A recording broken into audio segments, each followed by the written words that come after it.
Hello दोस्तों, आज का वीडियो है electrician semester 4 model 1 electronics practice से। जो सीवीटी एग्जाम अभी आईटीआई का होने वाला है, इसमें सीवीटी एग्जाम में बहुत ज़्यादा प्रश्न इससे पूछा जाता है।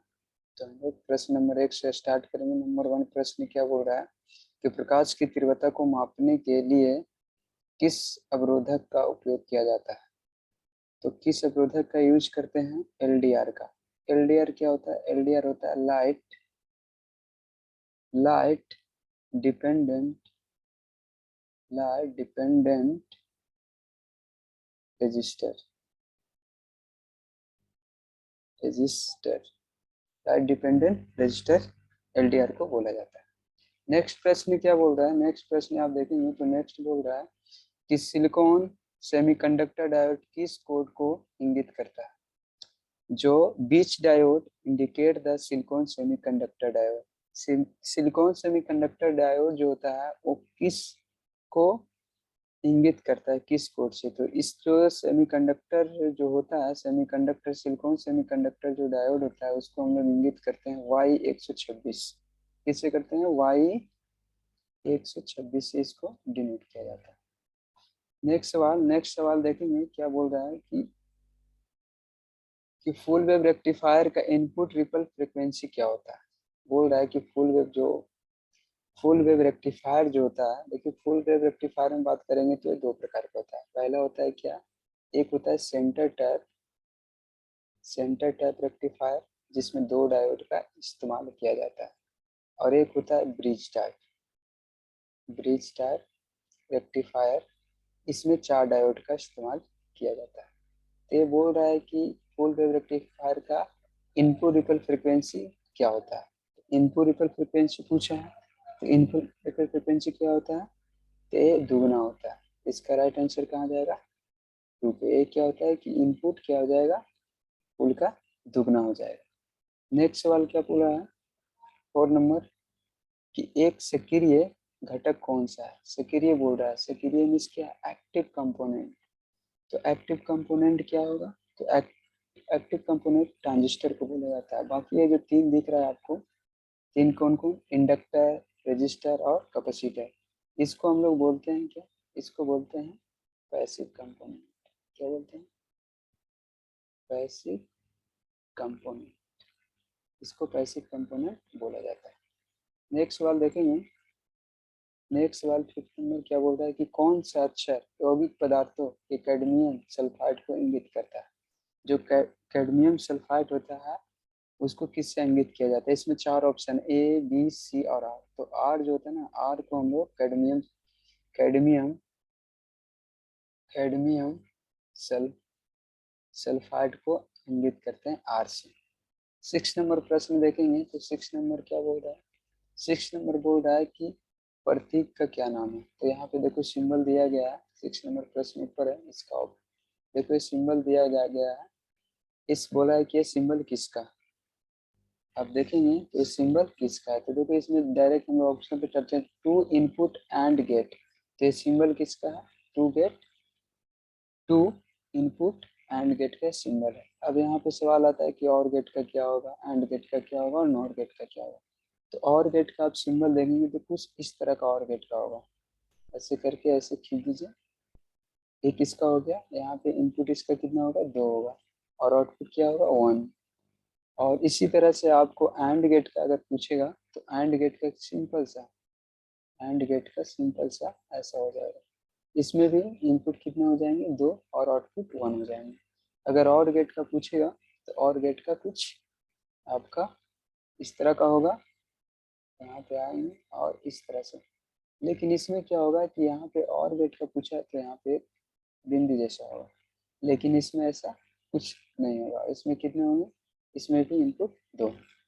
नेक्स्ट सवाल पे चलते हैं। तो आपका ये पूछा था इस सिंबल का नाम, तो सिंबल का नाम क्या हो गया? Two input and gate. तो एंड गेट का सिंबल था। नेक्स्ट सवाल देखेंगे। नेक्स्ट देखो क्या बोल रहा है कि which is the passive component. इस बार उस टाइम क्या पूछ रहा था? एक्टिव, लेकिन इस बार क्या पूछ दिया? पैसिव। तो इसमें पैसिव क्या? तो डायोड दिया है, डायोड दिया है, ट्रांजिस्टर दिया है और संधारित्र। तो इसमें पैसिव कंपोनेंट क्या हो? तो पैसिव देखो, पैसिव क्या हो जाएगा आपका? संधारित्र। कैपेसिटर जो क्या होता है पैसिव। बाकी ये जो तीन है ये क्या हो गया एक्टिव। ये हो गया एक्टिव और बाकी ये संधारित्र। तो आपका राइट आंसर क्या हो गया कैपेसिटर। कैपेसिटर एक तरह का क्या पैसिव। कैपेसिटर बोले या रजिस्टर, रजिस्टर या इंडक्टर, ये तीनों क्या होते हैं बाबू पैसिव कंपोनेंट होते हैं। नेक्स्ट बात, नेक्स्ट आप देखेंगे 8 नंबर बोला है कि डिवाइस सिंबल का क्या नाम है। देखो एक तरह का सिंबल दिया गया है और इसका आपसे नाम पूछ लिया है, तो बताओ इसका नाम क्या है। इसका, इसको बोलते हैं डायल। क्या बोलते हैं डायल। आप देखेंगे ध्यान से, तो इसमें देखेंगे आप ध्यान से, तो इसमें देखो दो डायोड को मिला के बनाया गया, तो इसको बोलते हैं क्या डायल। अब बोलेगा एसीआर। एसीआर, एसीआर का अगर पूछ देगा सिंबल तो क्या होगा, तो एसीआर का देखो सिंबल कुछ इस तरह का होगा। आप देखेंगे तो एसीआर का सिंबल कुछ इस तरह का डायोड जैसा ही होगा।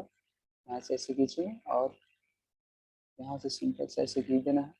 इनपुट कितने होंगे, तो इसमें एक होंगे और एक इसमें एक इस तरह का रहेगा, जिसको क्या बोला जाता है, ए हो गया कैथोड, इसको बोलते हैं, इसको बोला जाता है कैथोड, कैथोड, इसको बोलते हैं गेट और इसको बोला जाता है एनोड, इसको बोला जाता है एनोड। आईजीबीटी का क्या सिंबल होगा, तो आईजीबीटी का सिंबल आ सकता है, तो आईजीबीटी का सिंबल कुछ इस तरह का होता है, इसमें ऐसे गैप रहेगा और यहाँ से एक ऐसे जाएगा और यहाँ से एक ऐसे आएगा और यहाँ पे आप देखेंगे इस तरह का सिंबल बना रहेगा और एक इधर जाएगा। इसमें भी तीन टर्मिनल होंगे, कौन कौन, एक होगा गेट और एक हो जाएगा कैथोड और एक हो जाएगा इमीटर। इस तरह से तीन सिंबल इसमें भी होते हैं। इमीटर और सी से हो गया कलेक्टर और जी से हो गया गेट। नेक्स्ट सवाल 9 नंबर क्या बोला है, हेक्साडेसिमल प्रणाली में कितने वर्ण होते हैं। तो हेक्साडेसिमल पूछा है, तो हेक्साडेसिमल में कितने होंगे, तो हेक्साडेसिमल में बात करेंगे तो हेक्साडेसिमल में कितने होते हैं 16 होते हैं। अगर ऑक्टल की बात करता तो 8 हो जाता। ऑक्टल कितना, ऑक्टल 8। और अगर डेसिमल पूछता तो डेसिमल, डेसिमल में कितने होते हैं 10 होते हैं, इसमें 8 हो गया। और क्या होता है, और एक होता है बाइनरी। बाइनरी बोलेगा तो दो, कौन कौन, तो 0 और 0 1। और डेसिमल पूछेगा तो 1 से 9 तक। और अगर ऑक्टल में पूछेगा तो 1 से 7 तक। और हेक्साडेसिमल समझ गए कि हेक्साडेसिमल कितना आ जाएगा 16। तो आपका राइट आंसर हेक्साडेसिमल पूछा था तो इसका 16 हो जाएगा। नेक्स्ट सवाल आप देखेंगे तो इसमें क्या बोल रहा है कि कौन सा इलेक्ट्रॉनिक सर्किट बिना इनपुट के एसी सिग्नल उत्पन्न करता है। तो बिना एसी दिए हुए क्या उत्पन्न करता है, बिना दिए हुए, बिना इनपुट दिए हुए क्या करता है एसी सिग्नल उत्पन्न करता है। तो पहला है फिल्टर सर्किट और दूसरा है रेक्टिफायर, तीसरा है एम्पलीफिकेशन एम्पलीफायर सर्किट और चौथा है दोलन सर्किट या ऑसिलेटर। तो ये हो गया राइट आंसर आपका डी। ऑसिलेटर जो सर्किट होते हैं ये क्या होता है बिना इनपुट दिए हुए क्या करता है एसी, एसी सिग्नल उत्पन्न करता है। चलो नेक्स्ट सवाल 11 क्या बोल रहा है, 11 बोल रहा है कि कौन सा उपकरण मापे हुए हुए या परिचनिक मात्रा का एक दिष्ट प्रतिदिन प्रदान करता है। तो कौन करता है, इसमें 4 ऑप्शन दिया गया है। एक है वोल्टेज स्टेबलाइजर, फलन जनक, कैथोड रे ऑसिलोस्कोप की रेडियो फ्रिक्वेंसी जनरेटर। तो इसका राइट आंसर क्या हो जाएगा, इसका राइट आंसर क्या हो जाएगा सीआरओ। सीआरओ क्या करता है, सीआरओ मीन्स क्या, कैथोड रे ऑसिलोस्कोप। तो इसका राइट आंसर आप देखेंगे तो इसका क्या हो जाएगा सी हो जाएगा। ये क्या करता है कि कोई भी सिग्नल को, चाहे तो डीसी सिग्नल हो या एसी सिग्नल हो, उसको क्या करता है एक पर्दे पे दिखाता है। जैसे डीसी देखेंगे तो डीसी कुछ इस तरह का चलेगा तो इसको दिखाएगा एक। अगर एसी देखेंगे तो एसी कुछ इस तरह का सिग्नल चलेगा तो इसको भी ये पर्दे पे दिखाएगा। इसको क्या बोलते हैं शॉर्ट में CRO, cathode ray oscilloscope. Next सवाल देखेंगे, नेक्स्ट सवाल क्या बोल रहा है, नेक्स्ट सवाल देखो 12 नंबर। ये बोला है कि एम्पलीफायर का नाम क्या है। बोला what is the name of the amplifier. तो इसमें दिया गया ऑप्शन, 4 ऑप्शन है। Common emitter amplifier, class B push pull amplifier, common collector amplifier, class A B push pull amplifier. तो आपको इसका नाम बताना है। तो देखो इस तरह का अरेंजमेंट होता है। इस देखो यहाँ पे एक यहाँ पे ट्रांजिस्टर लगा हुआ है, एक यहाँ पे लगा हुआ है, कुछ इस तरह का अरेंजमेंट, यहाँ पे लाउड स्पीकर लगा हुआ है। इस तरह के अरेंजमेंट को हम लोग क्या बोलते हैं, हम लोग इस तरह के अरेंजमेंट को, राइट आंसर हो जाएगा B, class B push pull amplifier. इस तरह अरेंजमेंट करते हैं तो इसको बोलते हैं class B push pull amplifier. Next सवाल देखते हैं। नेक्स्ट सवाल में देखो क्या बोला है कि एक दोलित सर्किट में अनुनाद आवृत्ति की गणना करने का सूत्र क्या होगा। बोला what is the formula to calculate the resonance frequency in the oscillator circuit. Oscillator circuit में क्या करना है आपको, रेजोनेंस फ्रीक्वेंसी आपको बताना है। तो देखो रेजोनेंस फ्रीक्वेंसी का डायरेक्ट फॉर्मूले पे हम लोग चलते हैं तो इसका राइट आंसर सी हो जाएगा। तो रेजोनेंस फ्रीक्वेंसी होता क्या है, तो रेजोनेंस फ्रीक्वेंसी जब रेजोनेंस कंडीशन होती है तो क्या होता है, एक्सएल बराबर क्या हो जाता है, एक्सी। तो एक्सएल क्या है, तो एक्सएल इंडक्टिव रिएक्टेंस है जिसका फार्मूला क्या होता है 2 पाई एफ एल। और एक्सी क्या है, तो एक्सी एक तरह का ये क्या है, कैपेसिटिव रिएक्टेंस है। कैपेसिटिव रिएक्टेंस है, इंडक्टिव रिएक्टेंस है। तो इसका फार्मूला क्या होता है, इसकी फार्मूला की बात करेंगे, इसका फार्मूला क्या हो जाएगा, तो इसका फार्मूला हो जाएगा 1/2 पाई एफ सी। ये फार्मूला होता है। तो इसको जब आप सॉल्यूशन करेंगे तो आपको राइट आंसर ए मिलेगा। आप लोग करके इसके देख लेंगे। अब नेक्स्ट सवाल, नेक्स्ट सवाल देखो क्या बोल रहा है 14 नंबर। सिलिकॉन ट्रांजिस्टर के संचालन के लिए बेस इमीटर जंक्शन में न्यूनतम वोल्टेज की आवश्यकता कितना होता है। देखो सिलिकॉन पूछा है, सिलिकॉन पूछा है तो सिलिकॉन का कितना होता है, तो सिलिकॉन में बात करेंगे तो 0.6 से 7। अगर यहीं पे जर्मेनियम का पूछ लेता तो जर्मेनियम का कितना होता है 0.3, 0.3 होता है। सिलिकॉन का पूछा था तो सिलिकॉन का कितना होता है 0.7। इतनी ऑपरेटिंग वोल्टेज इसको चाहिए, संचालन के लिए चाहिए, नहीं इतना देंगे तो ये ऑपरेट नहीं होगा। तो इसका राइट आंसर क्या हो जाएगा 0.6 से 0.7। नेक्स्ट सवाल 15 नंबर आप देखेंगे। 15 नंबर में क्या बोल रहा है, क्रमशः 4 रंग बैंड लाल, बैगनी, नारंगी और सोने के साथ प्रतिरोध का न्यूनतम और अधिकतम मान क्या होगा। न्यूनतम और अधिकतम मान क्या होगा, ये पूछा क्या है। आप इसको देखेंगे तो ये पूछा क्या है कि आपके पास एक रजिस्टर है। तो रजिस्टर, कार्बन रजिस्टर कुछ इस तरह का होता है, आप देखे होंगे इस तरह का होता है। इसमें 4 बैंड है, 1 2 3 और एक 4।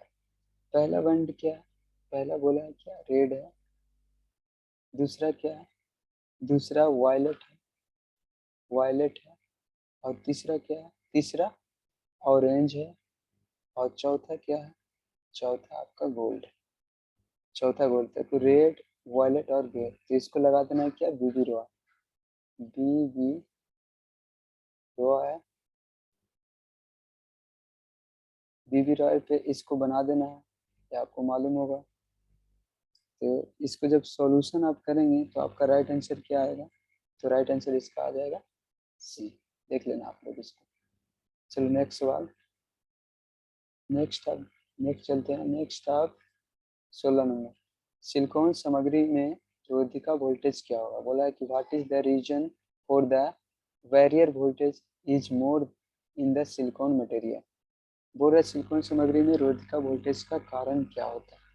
तो इसका कारण क्या होता है रोधिका वोल्टेज का, तो इसका क्या हो जाएगा, इसका राइट आंसर क्या हो जाएगा ए, लोवेस्ट एटॉमिक नंबर के कारण होता है। देखो सिलिकॉन की अगर बात करेंगे तो सिलिकॉन का एटॉमिक नंबर कितना होता है 14। और जर्मेनियम की अगर देखेंगे तो जर्मेनियम का कितना होता है 32। तो ये लोवेस्ट एटॉमिक नंबर के कारण होता है।